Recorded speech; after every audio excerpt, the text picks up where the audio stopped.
بزرگان محترم، نن د جمعې مبارک ورځ ده او تقریبا 27 ذوالقعده ده. اسلامی میاشتو کې 27 ذوالقعده ده او په دې پسې قربان شمه بیا د ذوالحجې میاشت ده. د ذوالحجې لومبنۍ عشره او لومبنۍ لس ورځو ته الله جل جلاله لوی فضیلت ورکړی دی. د هر یو شي مالک او خالق دا الله پاک دی. بیا د بعض شیانو لا الله پاک په بعض شیانو باندې فضیلت ورکړی وي، لکه په شپو کې لیلة القدر له فضیلت ورکړی وي، و حضرت صاحبه په کورونو په ځایونو کې مسجد حرم ته فضیلت ورکړی دی. په ورځو کې و حضرت صاحبه جمعې له فضیلت ورکړی دی. په میاشتو کې رمضان له فضیلت ورکړی دی. په کتابونو کې قرآن له فضیلت ورکړی دی. بعضو لره الله پاک په بعضو باندې فضیلت ورکوي. نو لکه چې څنګه د رمضان المبارک اخیری عشره دا د لویه فضیلت والا عشره وه، نو همدغه شان د ذوالحجې دا لومبنۍ عشره دا لویه د فضیلت والا عشره ده. او د فضیلت والا عشره به ولې نه وي چې الله جل جلاله په قرآن کې په دې ورځو باندې قسم خوړلی دی. د الله پاک خبرې یقیني دي، هغې کې څه شک نشته، خو چې بیا هم ورباندې الله پاک قسم وخوړه نو دې نه د دې فضیلت طرف ته اشاره ده چې دا د فضیلت والا ورځې دي.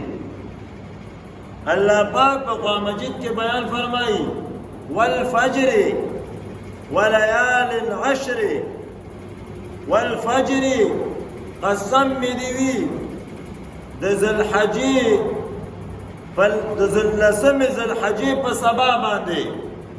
الله پاک وایي چې زما د قسم وي د لسمې ذوالحجې په سبا او په سحر باندې او د دې په هغه لسو لومبنو ورځو باندې شپو باندې، په دې لومبنو لسو شپو باندې والشفع والوتر او په طاق او په جفت باندې.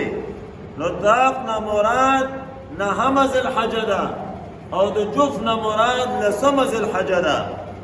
نو د ټولو کې قربان شم دا د دې لسو ورځو هغه لوی فضیلت طرف ته و حضرت صاحبه څه ده دا اشاره ده. نو دا لوی د فضیلت والا ورځې دي.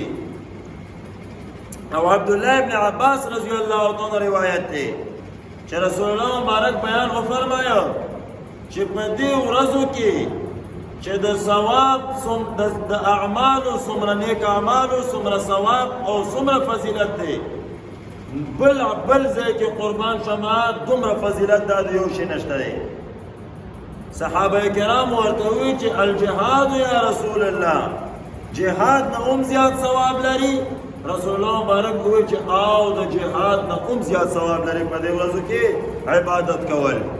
خو صرف دومره ده خو چېرته یو څه مجاهد راووته او جنګېده ان تر دې پورې چې شهید شه د هغه درجې ته خو بیا هغه درجه ډېره اوچته ده. نور په دې ورځو کې د عبادت کولو و حضرت صاحبه ډېر لوی ثواب دی.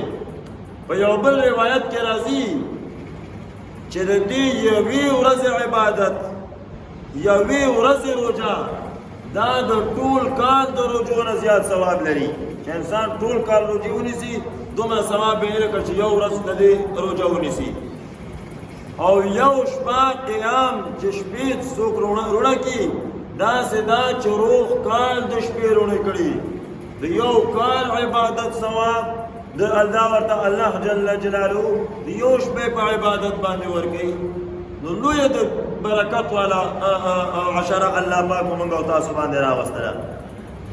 دا د الله پاک په دې امت باندې یو خصوصي انعام دی او په دې امت باندې الله پاک یو خصوصي فضل دی چې الله پاک دې له عمرونه ډېر کم ورکړي دي 50 کاله 80 کاله او 90 کاله خو الله پاک داسې فضیلتونه مقرر کړي دي چې دې کې دوی عبادت کوي و حضرت صاحبان نور امتونو والا با هغه عبادت په زرګونو کالو کې نشر لاندې کولې او ته به په یو کال 2 کاله 3 کاله زیات نه زیات په 50 کاله زندګۍ کې قربان شم د هغې نه زیات ثواب دا وګټې خو غفلت په نه کوي اوس یو انسان روژه نشي نیولی ټول 10 واړه روژې نشي نیولی 9 واړه روژې نشي نیولی نو حضرت صاحب صرف د عرفې روژه خو نیولی شي که نه صرف د عرفې روژه دې ونیسي ټول شپې نشي رونولی و حضرت صاحب څومره چې د وس او طاقت دی د شپې څه حصه کې خو پاسه تهجد خو که که نه